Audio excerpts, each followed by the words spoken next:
introduce to you George Finder. He will be speaking to us today on foreclosure, family law, bankruptcy, or civil damage claims. Don't overlook credit damages. Mr. Finder is the first court-accepted expert witness on credit damage measurement. And if you'll bear with me for just a moment.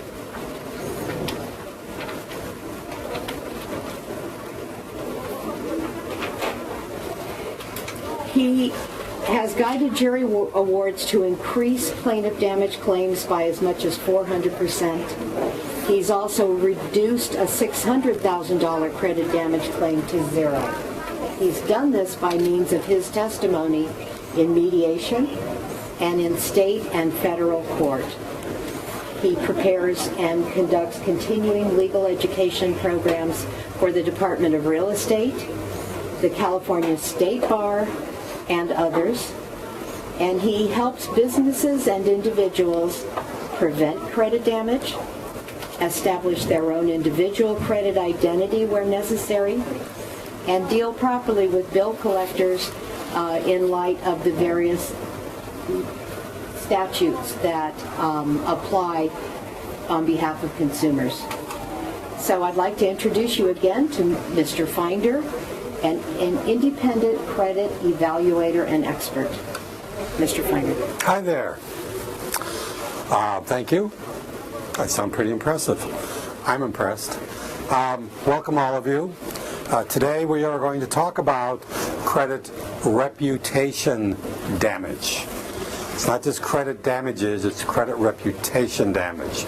It's what we're going to talk about today are what credit reputation damage is in a family law, in a litigation, and in a arbitration setting. We are going to talk about what to look for when a case comes into your office to confirm or negate the probability that credit damage that is compensable is part of this matter. Credit damage is not a cause of action, it is a form of damage. The overriding rule that you want to look at in California is CCP 3333, which basically says if it can be measured, it can be compensated. Most people for many years, from about 1899 till about 1995, the prevailing conventional wisdom was credit damage is not measurable. I proved that to be wrong. I proved that to be wrong in a real estate identity theft matter. The plaintiff had been defrauded out of a $140,000 piece of real estate by her real estate agent. The errors and omissions insurance covered her compensation, and the insurance company said, we will cover you for the property, we will cover you for any other measurable costs, but because credit reputation is not measurable, we do not have to compensate you for that. However, they said, we will give you an extra $4,500 as part of the general release compensation, with the idea that that will compensate you for your credit reputation damage. The plaintiff was furious because she realized, having spoken to several lenders, that there was no way in the world that that was anywhere close to what it would cost her out of pocket for the next 7 years, as regulated the reporting period of the derogatory information that was being appropriately reported by the various entities, that for the next 7 years those reporting agencies had a duty to report the derogatory information based on identity theft, not on her own actions. When it became a matter of public record, she was advised that through the public court record, that information would be accessible and would haunt her for 10 years.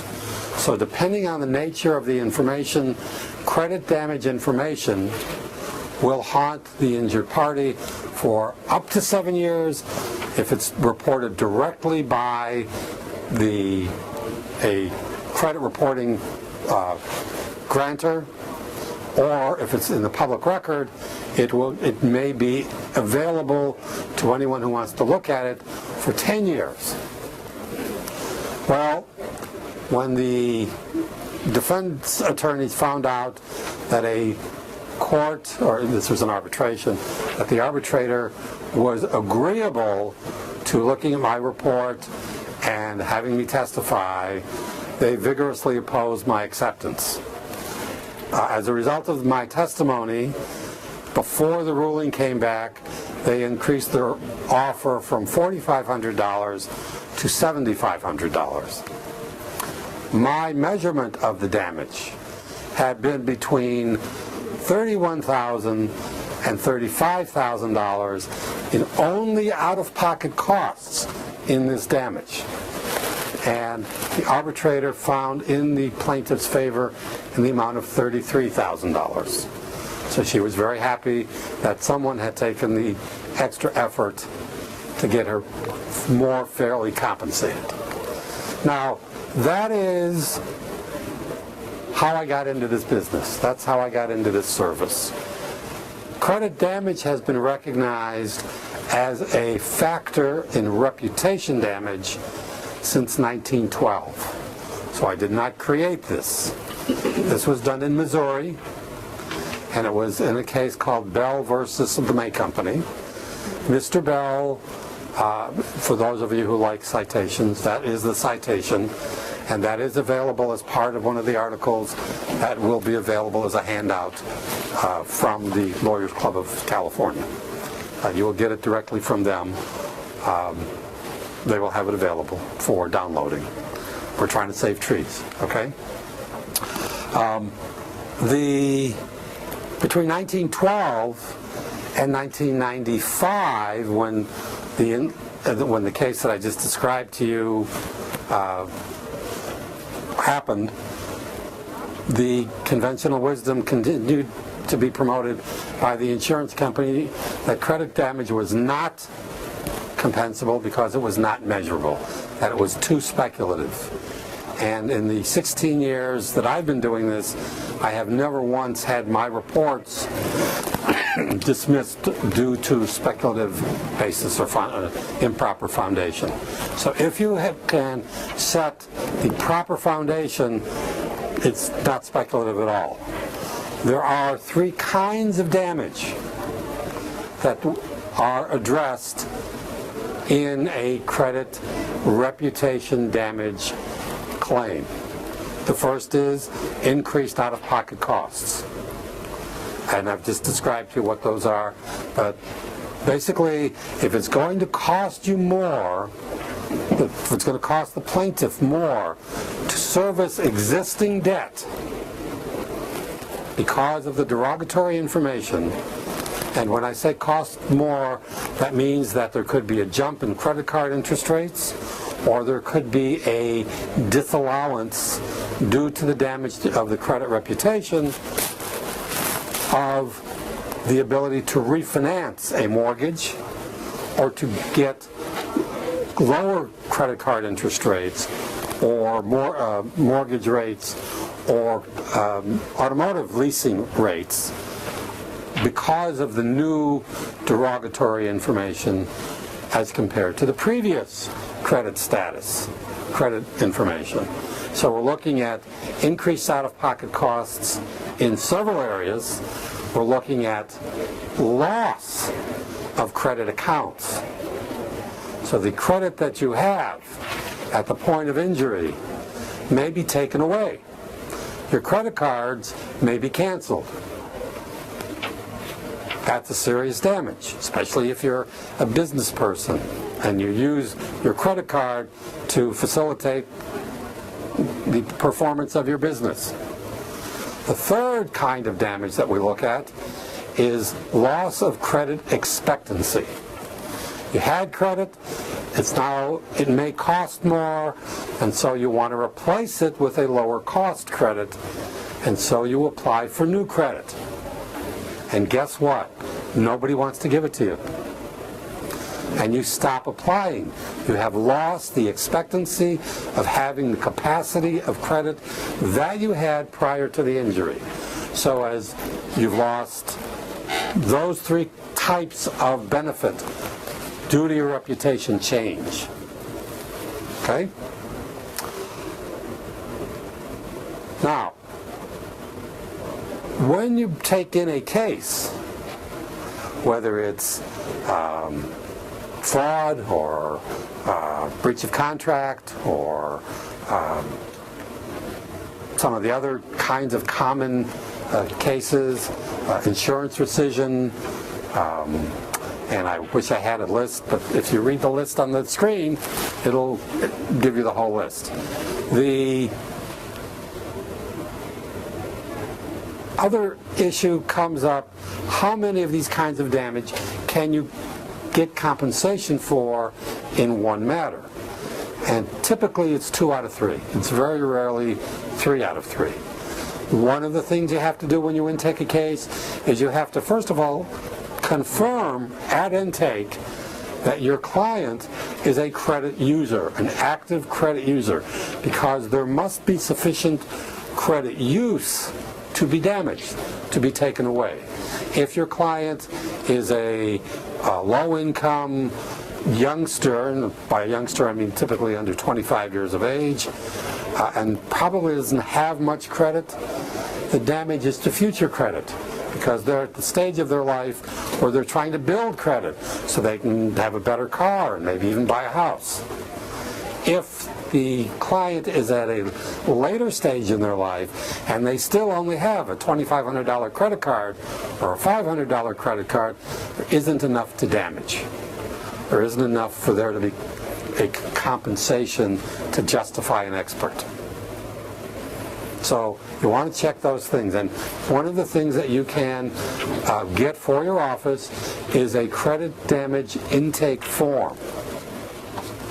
This is a complimentary form. It's a model form that can be modified to your office to help you and the client understand the thought process that is reality in terms of credit damage. You're not going to collect 30 years worth of interest on a mortgage because the damage won't last that long. You're not going to collect 30 years of interest on a credit card because the damage is not going to last that long. And it may be that the defendant has mitigated the damage by removing it within the 7-year period, so you want to be able to establish what is the damage period. Okay? So, now that we've covered the intake form and how you want to redirect the thought process of your staff or yourself, your paralegal, and your client, you also want to think about listening to what they're telling you. Is your client saying, no, I can't pay my bills. I not only don't have any money, I don't have any credit. I used to pay my credit cards every month. Since I haven't been working, I have no money to pay my bills because I now have loss of income. If a personal injury matter is the cause of action and the recovery of lost wages of over 90 days is standard is appropriate in that case, the replenishment of the bank account will have no effect on the damage to the credit reputation because the damage is already done. You want to look at, okay, bills were not paid for 30, 60, 90, 120, whatever the appropriate number of days is. How long will that damage appear on the credit report and continue to haunt? And I like the word haunt because I can't think of or persecute or punish your client. That's what you want to look at. You want to listen to, I can't pay my bills and everything is more expensive. When I pay for my credit card, when I pay for my tickets or whatever with my credit card, I got membership benefits. Those are gone. When I was able to have good credit, all I had to do was sign, and now I have to put down 20%. Everything is more expensive. So there are different categories of increased out-of-pocket cost. All you want to be able to recognize as the attorney is that that happened, that the costs have gone up, that accounts have been canceled. And on the intake form, we show you what kind of information to ask for. One of the important documents that are very useful in increasing the efficiency of understanding your case is a credit report. And that's what we're going to talk about right now. A credit report is an American invention. It was invented in Atlanta, Georgia in 1899.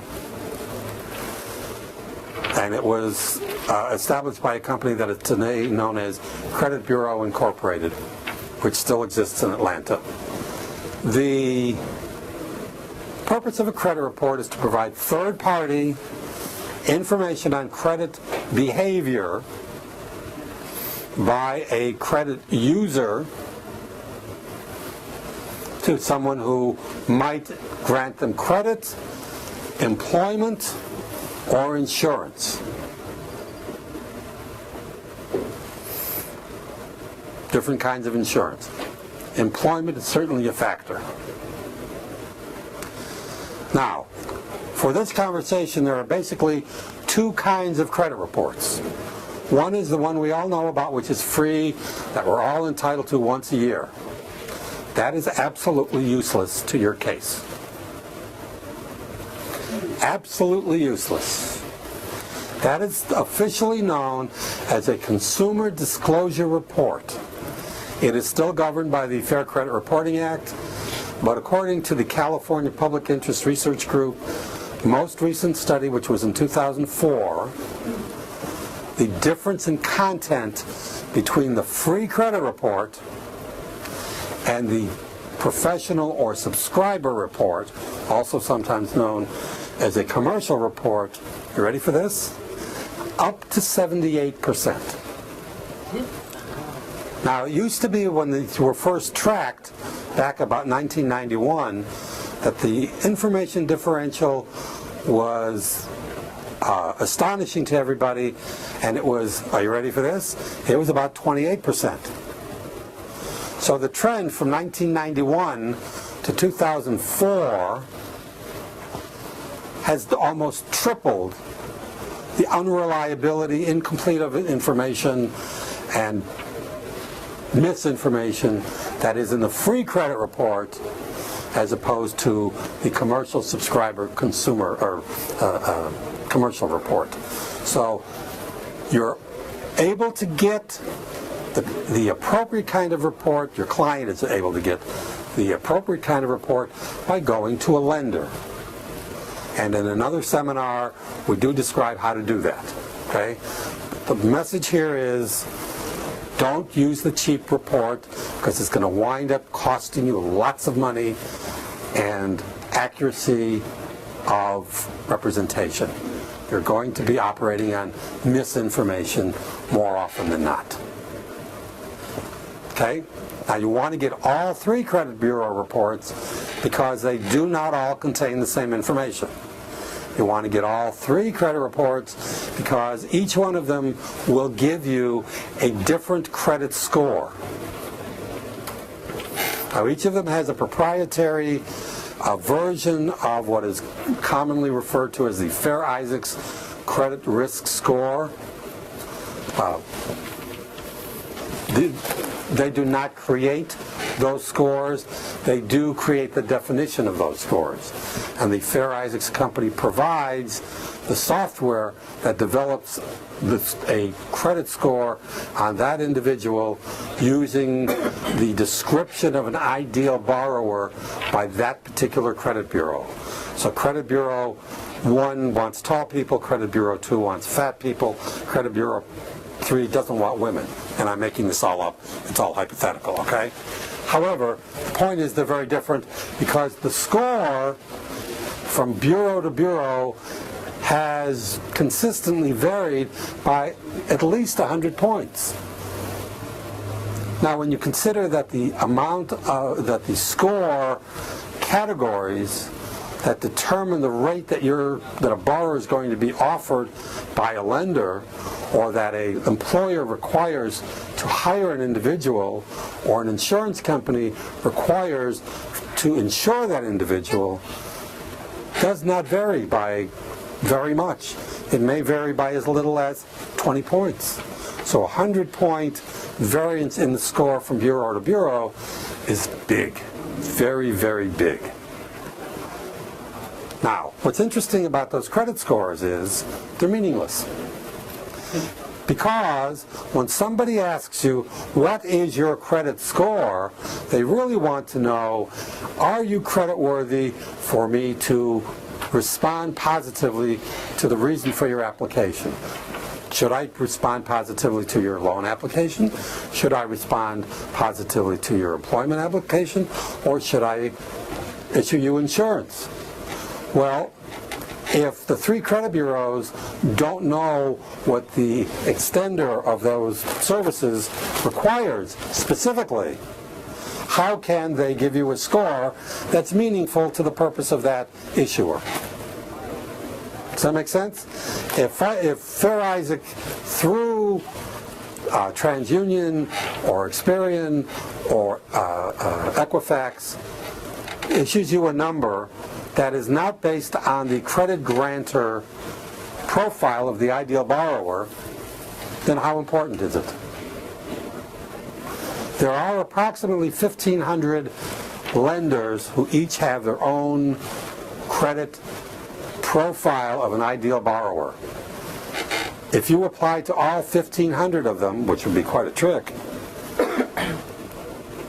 they're all going to have different profiles.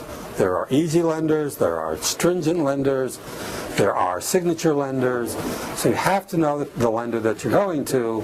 You have to know what they expect from their borrower, other than the most basic answer of all, which is repay me.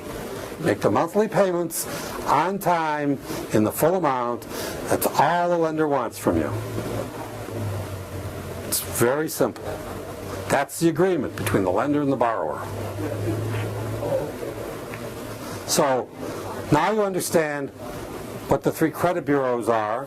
Now you understand why the credit score is important and why it's not important. Almost everybody has at least 4 scores. One from each of the credit bureaus. Okay?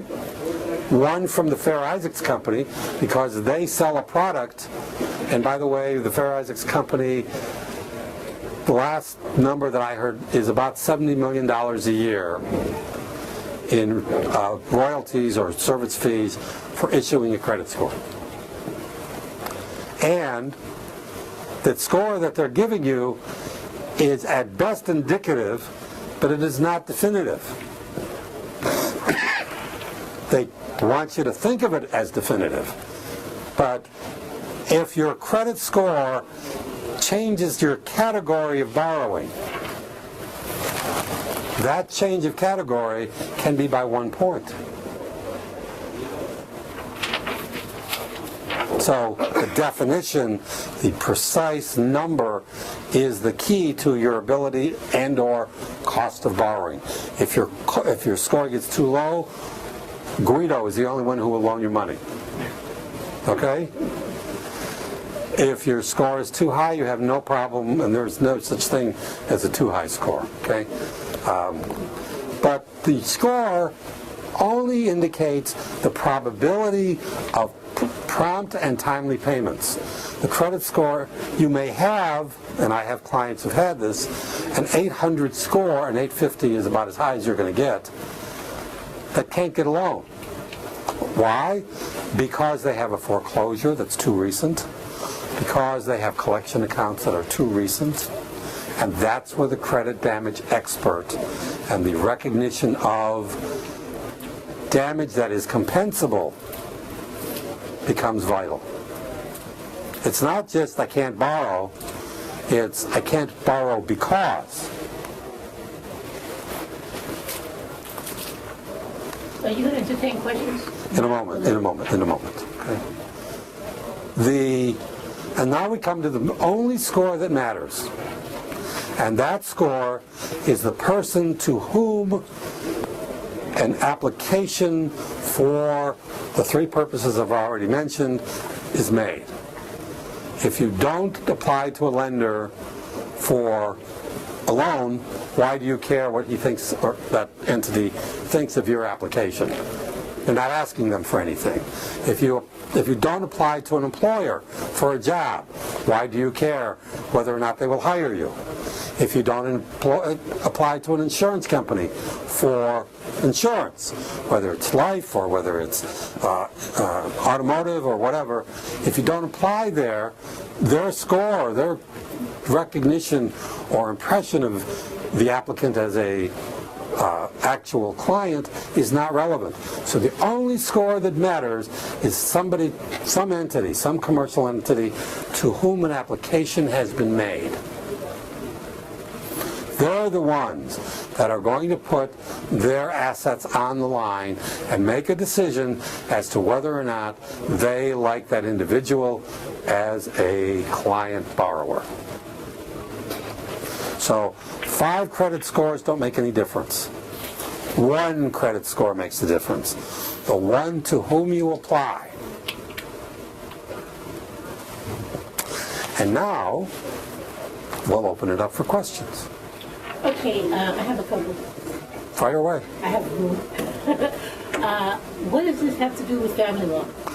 When there's an economic aspect to the court decree, who's going to pay what? It's not unusual in a nasty divorce, as opposed to a cooperative divorce, for there to be allocated responsibilities for financial performance. What if the party that is part of that agreement, both parties in that agreement, number one of them doesn't perform, whether it's intentionally or whether it's not intentionally. If the non-payment of a joint account causes the other party, who should not be affected by the non-payment, for their credit score to drop sufficiently that they cannot get a loan, that they have credit cards canceled, or they can't get a job. In military divorces, as an example, if the military spouse has their credit score erosion sufficient, they may lose their security clearance. They may lose their rank. Now that's a formal experience of a civilian situation. If you're working for a company and your credits and you're in a sensitive situation and they monitor your credit as part of the condition of your employment and your score goes below a certain number, you've just lost your job. And if it stays that low, you're probably not going to get another similar quality job or similar paying job. What about recognition of responsibility? And I'm going to make the husband, the male, the bad guy, because he's usually the higher, well, often, overwhelmingly so, yes. So Mr. Jones is very upset with his wife for any variety of reasons. It could be sex, it could be visitation rights, it could be the way money is spent. All we know is that they're unhappy with each other. And he decides that either he can't or won't meet the obligations on their joint accounts. And the housewife says, well, I've got a court decree on my side, right? Well, that's not binding to the creditor. The creditor wants to get paid as per the agreement by both parties. And that's what it has to do with family law. It also has to do with, what if the court ruling stipulates that one party will pay and they don't? And let's, for the sake of conversation, say it was willful. It's not always willful, but let's say that it was willful. And it causes, with the expectation of the non-payer, loss of job. It really ruins the lifestyle of the mother of the children of this family. Now she's getting bill collector calls because she's a responsible party. Now, let's say that he has hidden assets that he's not revealing. Let's say all the bad things that can happen do happen, but there is an opportunity for compensation.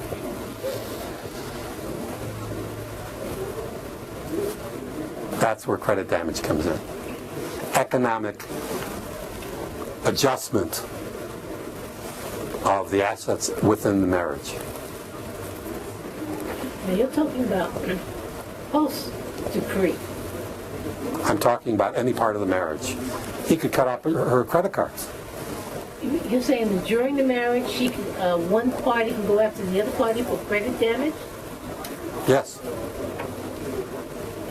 Absolutely. This is not post-decree. This is not post-ruling. If you're my wife and I decide that I don't like you anymore and I don't want to cooperate, for want of a better term, with a divorce or a separation, and my new mission in life is to make your lifestyle and the children, I'm a really bad person, a living hell, you ought to be entitled to restitution. You ought to be entitled to rebalancing of asset. You ought to have a legal basis to protect your lifestyle. Your order doesn't really say that that's it. Your order means the law needs to be changed. That's what I'm hearing. No, the law doesn't need to be changed. The law needs to be more widely recognized. I have been involved in 3 divorce matters. During the divorce, during the process. And what really opened my eyes to this was the husband really hated his wife. I don't know what she did, but he really hated her. He did everything he could to make her life just a miserable time. And she thought that she needed to suffer through that.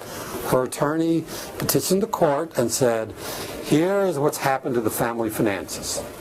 Here is how the wife has been deprived of financial benefits that were part of the marriage that have been taken away, with the exception of her responsibility on the accounts. Because she wanted to be an authorized user. And she didn't understand the difference between being an authorized user and an approved borrower. And it's not unusual for when the husband is approved, if they're still married and there's no thunder in the application, that the wife is approved as a borrower, not as a user. Because if she's a borrower, she's responsible. If she's only an authorized user, she's not responsible, and lenders want as many responsible parties as possible because they want the most opportunity to get their assets recovered. Okay? So he took away the credit cards, payments that he made were always late, and the joint accounts that they made, the first she found out that they weren't being paid was the collection calls, which is typical. And her response was, hey, that's not my problem. That's his problem. That's his credit card. I just use it. Or that's his credit card. My name's just on it because I'm the wife. And the court has said he's supposed to pay those bills. And the creditor said, your name's on the contract. You're responsible. And if the payments are late, it's going on your credit report. And when the collection activities start, which is started with this phone call, you're going to have all those problems on your credit report, whatever your husband does, except pay the bill on time. That's how it relates to divorce or separation. This is nationwide or just in California? As far as I know, it's nationwide. Okay. Good information. Okay? I have Go ahead. question. How does one get an 800 score? I'd like to know personally. Okay. When you have a recent foreclosure and recent collection, Well, the credit score is based on the ability to repay, the willingness to repay, and the number of accounts that are being paid. So, let's assume you have 15 credit cards, and the average American household has about 11. Okay? And you're keeping all your payments on time on all those credit cards. And due to circumstances beyond your control, we will assume you're foreclosed on. You keep every one of your other accounts current. And when you file for bankruptcy, assuming you do,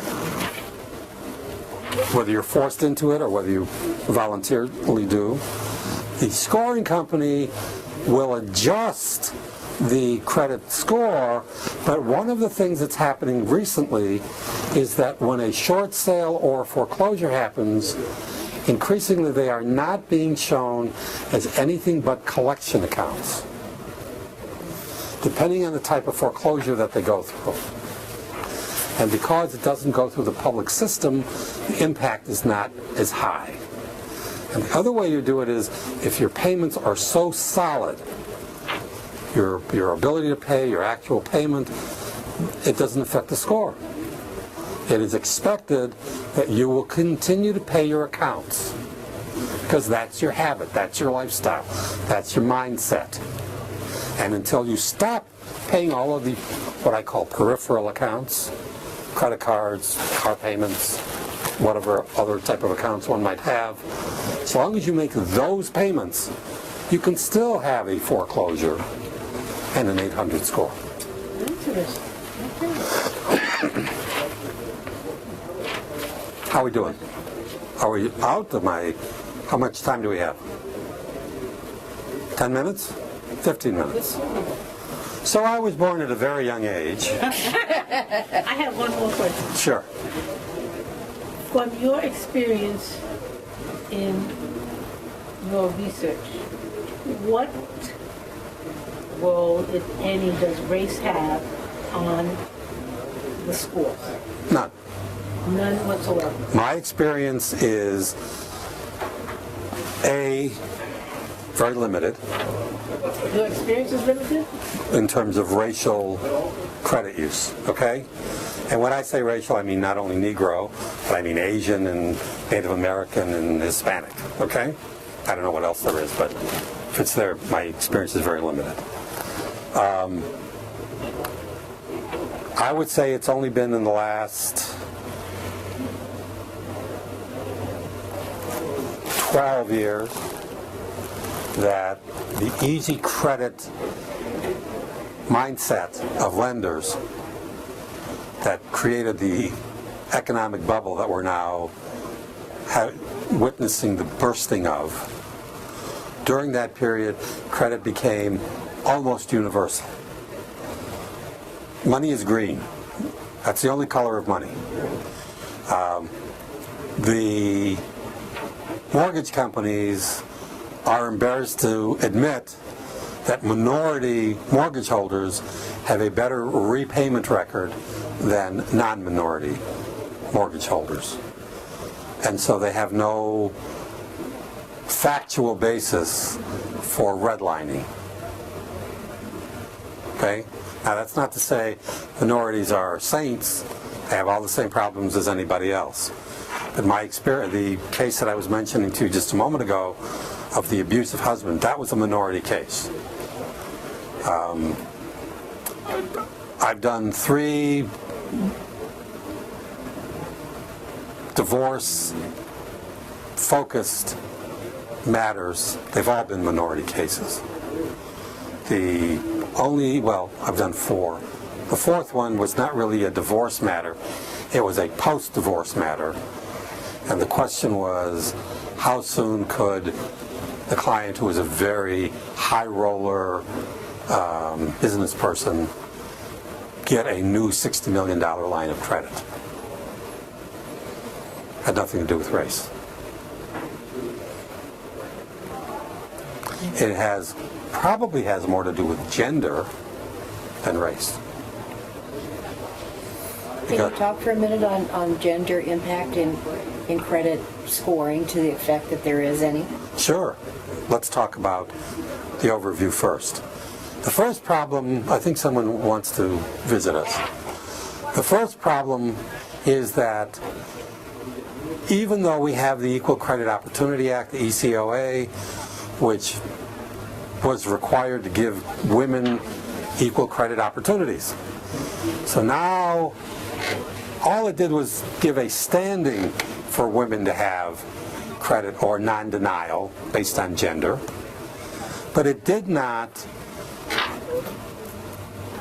improve the mindset of the little girl who goes off to college, uses daddy's credit card or mommy's credit card as an authorized user, and then at some point gets married and goes as an authorized user on her husband's credit card, and then she comes to a divorce or a parting of the ways, and she wants credit. She loves credit. She's used to using credit as part of her lifestyle.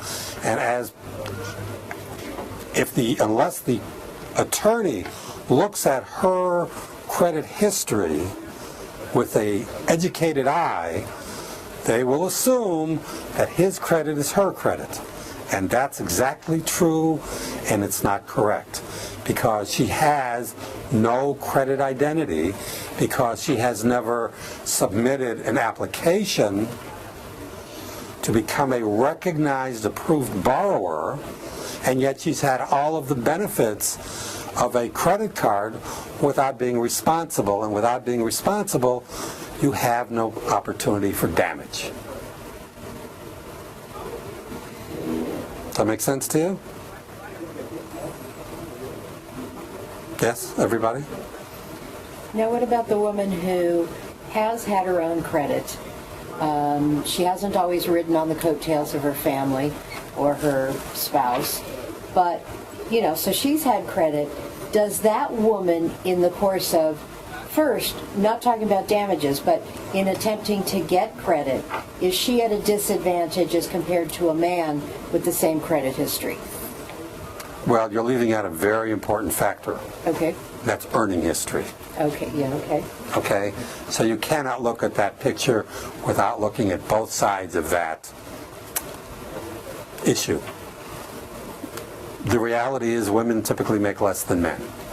The reality is that based strictly on that, they probably won't get as much credit. Okay.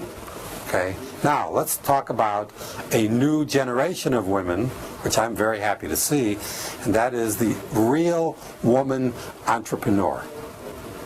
Not the woman who is the titular head of the family business because they can get advantages because it's a woman-owned business. I am of the opinion that there would be great difficulty in proving that she's at a disadvantage because she doesn't have the mindset of a business owner. Mm-hmm. She may be a human resources mind. She wants to know who's going to work in the company. But that's not the same as managing a company. That I see as the biggest gender imbalance. And for the women who are good at it, running a business, they have a whole other set of issues which they have to deal with in their social relationships. They're too bossy. Can you walk into your banker and say, hey, give me my money? They don't write much like that. So personality expression, I think, is as much a factor in credit granting for a woman as a man. I think a man might, assuming that it's demonstrated that he has the responsibility or sense of responsibility to run the company, I think a man, this is strictly my opinion, has an easier time getting credit, except for the legislation, except for the special programs. And then when you come down to rebalancing for damage compensation, reputation damage, then it becomes very important to have an expert who understands these nuances and can guide the plaintiff and the attorney in helping a jury understand why there may be an entitlement to compensation for what's happened to her. Let's talk about allocating the assets in a family business as an example. What if it was her family business instead of his family business? It's amazing how all of a sudden the rules change. So yes, I believe there is not a level playing field. Okay. I'm getting 10 minutes, or I'm getting... I think that in 10 minutes you will have completed an hour, but it is approximately 1:30, and therefore our program is prepared Is over. to end. Okay, well, Okay. I don't think we have any questions on the phone, but I'll ask. okay. Is there anyone online with questions that they'd like to pose to Mr. Finder? There being none, I think that we can. Okay, well, I have a conclude. question. Okay. And my question is to Mary Etta. Yeah. You came into this for whatever your reasons were, but not necessarily professional reasons, because of the criminal nature of your practice. How do you feel about what you heard today? Actually, it's from a personal level, it's kind of eye-opening from having been through a divorce and listening to the information that you were imparting and about the damage, and I have a better understanding now of some things that happened.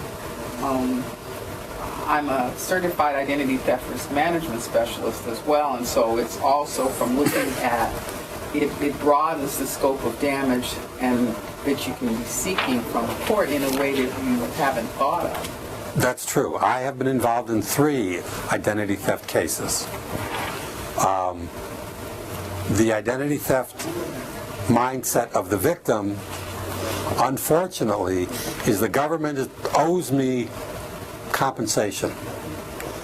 In a criminal matter, my experience is that compensation is defined very differently than in tort. So the 3 cases that I've been involved with were a surprise to me. I'll describe one of them quickly to you. It was a brother and sister in their middle years. They were part-time U.S. residents.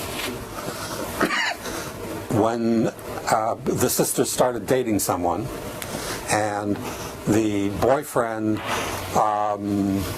either made it clear or volunteered, somehow wound up with access to mail and the request to make the house not look like it had been abandoned with a collection of newspapers or mail, etc.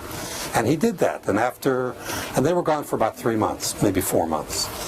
And when they came back, their habit had been to buy a new car every couple of years, and this happened to be the year of the new car. Well, when they went to get a car loan or lease, they were told, I wouldn't loan you a nickel because I don't know who you are. And these were both educators, the victims. And when they figured out who had taken over their identity, it was established that it was the boyfriend. It was established that he had used $40,000 of credit that had been offered to the victim, and his attitude was, I might pay you back, I might not pay you back. You don't really want to sue me because you're not going to get much. Well, that made them very mad. And they found out that they had civil option for recovery. I testified in the matter. It was established that it was a minimum of $40,000 of accounts that had been converted to the defendant's use. And as a result of my testimony, the bench, there's a bench trial, awarded the plaintiff $170,000, which they collected. Because they collected from his assets without concern that they were ill-gotten gains. And in criminal, you can't do that. But in tort, you can. If it's in the defendant's name, it's fair game. And that is a minimally understood distinction, which I wish more people understood. A different case was federal. The defendant had already been convicted twice and was in house arrest with an ankle bracelet on. The federal prosecutor was only concerned that the defendant not damage the ankle bracelet because it's an expensive piece of equipment. And there was no stipulation of any kind regarding the defendant that they could not use a computer. So while they were in trial, he was stealing other identities with impunity.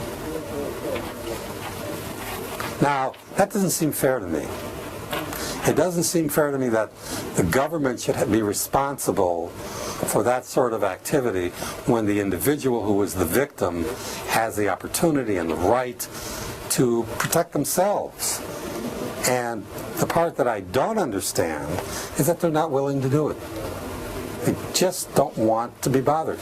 And particularly people with professional identity compromise. If you're an accountant or you're any other kind of licensed individual, it is not the government's responsibility to make sure that you're you to the satisfaction of a licensing entity, and yet that's the expectation. And there is insurance for that sort of thing, as you probably know better than I do. So why don't specialists of this topic, identity theft topic, make the individual responsible? That's my question to you. Because you'd have to go through the existing processes to do so. One of them would be the very process that you just criticized. A private citizen can't say bring criminal charges. Their only avenue is going to be in civil. But my point is civil remedy is sufficient. Right, but then you have to find the attorney who's willing to take that on, understanding that identity theft as such is a new and growing concept. One that in criminal law, ironically, has existed, but it wasn't called identity theft. At that point, people used to use other people's names and create a new identity. But the criminal process has been much slower. Now if you go online and you look under the forms, you'll see now that they talk about identity theft as such. You used to just get wrong person paper. You had to go to the court would issue a minute order saying wrong person, tell you keep that minute order on you at all times, and just go about your business. And then But that doesn't address the issue of someone stole my identity to the extent that I can no longer be a functioning member of society. I think a lot of times it's the cost of pursuing civil remedies that keep people from doing it. That's correct. And well-meaning advisors, and I've done it myself, I admit it, knowing that they don't have the assets or the resources to pursue a civil remedy, will say, well, report it as a crime, and then the prosecutor becomes your advocate. And they get, in that case, they don't get their penalties, they get some degree of But they don't vindication because they at least get a prosecution out of it. But they don't get confirmation of identity. True. So what have they achieved?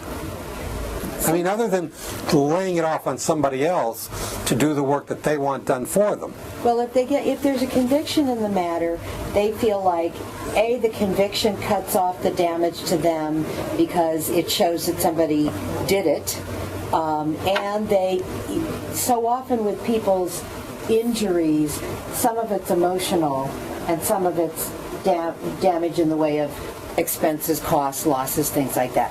And a lot of times what the person wants more than anything else is the emotional satisfaction. And you get that with a criminal prosecution. You must know very different people than I know. Finder? Yes. I wasn't able to keep up with you as far as notes. You quoted a case, Bell versus somebody's company. I didn't get the name. Bell versus the May Company. Oh, May Company. Yes. That was a 1912 case? Yes. In Missouri.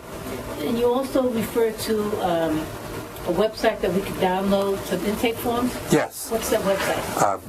Go to creditdamageexpert.com or Credit Damage Associates. creditdamageassociates.com, and he's got a much nicer site than I do. Okay. Thank you so much. I've enjoyed this.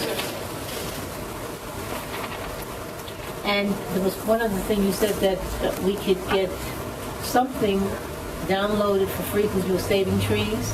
Yes, I'm going to provide an article to the club, which was published in the Practical Litigator, the title of which is How to Identify the Compensable Credit Damage Client at Intake. He's going to make that available to us. If you send an email to events@lawyerscluboflacounty.org, we'll get that email and we'll reply to you with that attachment. We have to be a member. Events at Lawyers Club of lacounty.org. I want to thank you all for attending. And if there are questions that you would like answered by me, email it to me at George, Georg, at creditdamageexpert.com. And depending on the nature of the question, there's a 99% probability you will get an answer. And are you in high demand as an expert in... I turn away more cases than I want to. You turn, so you need protege. Yes. Okay, I have 3 actually. thank you. Okay. One of the areas that should be considered is how you're going to choose an appropriate expert witness for credit damage contribution to your damage demand. There are several types of people who can address one aspect of credit damage compensation. Certainly an accountant can look at increased out-of-pocket costs. They can figure out, if they choose to, what it's going to cost to refinance or not refinance a property. They can certainly not address the issue of insurance. Accountants are historians. That's their job. And as a historian, most accountants that I have met are uncomfortable projecting damages based on reliable foundation. So while you could use an accountant, it would very, very likely limit the value that they're going to contribute to the valuation of the credit damage compensation.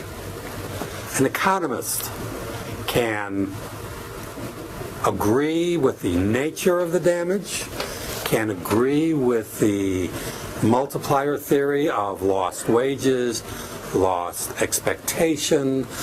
Lost wages is not credit damage. Credit damage, other than some cursory relationship to income, they don't relate. It's not appropriate to have an accountant or an economist opine on the value of damage beyond their area of expertise, which is typically less than 1/3 of the damage aspect that you should be considering if you're going to include a credit damage valuation in your damage demand. So you could consider the role of a banker. Most bankers are very good human resource managers. They have little or no knowledge of the loan qualifications other than qualifying based on the score. Very few lenders can read a credit report to confirm or lay a foundation that credit damage is or isn't appropriate in this particular case. And the same thing is true not only with an economist or a lender, but people who work for the credit bureaus. Credit bureaus are not qualified, and they have spent millions of dollars making their companies not qualified to opine on the credit worthiness of an individual. Their job is to be an echo of what the lenders and credit grantors report on that individual. How does that qualify them to opine or measure or give a value on an individual's change of status? They can certainly opine that it changed, but they cannot opine on the value unless they have specific education or experience in doing so. And again, the credit bureaus don't want that experience, and the credit scoring companies don't want that experience. The people who want that experience are credit grantors, and they can only address 1/3 or less of the kind of credit damage that is compensable. Next, we'll talk about something else.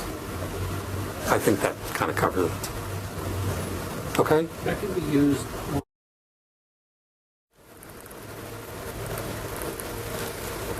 In addressing credit reputation damage at the intake session with a new client, it is very important to consider the self-protection that the office is creating, as well as the fairness of compensation, probability, opportunity.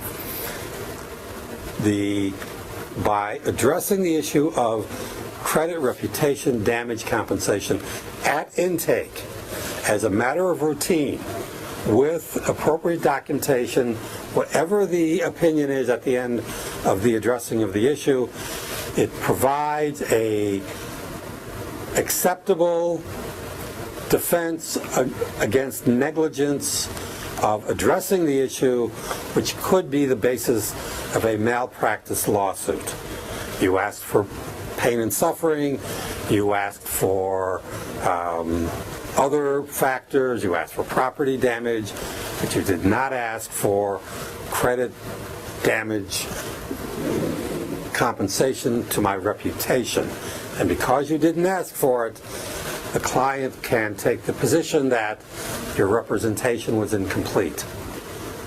If they weren't qualified for it, based on the analysis at intake, that becomes a neutralized claim. The end.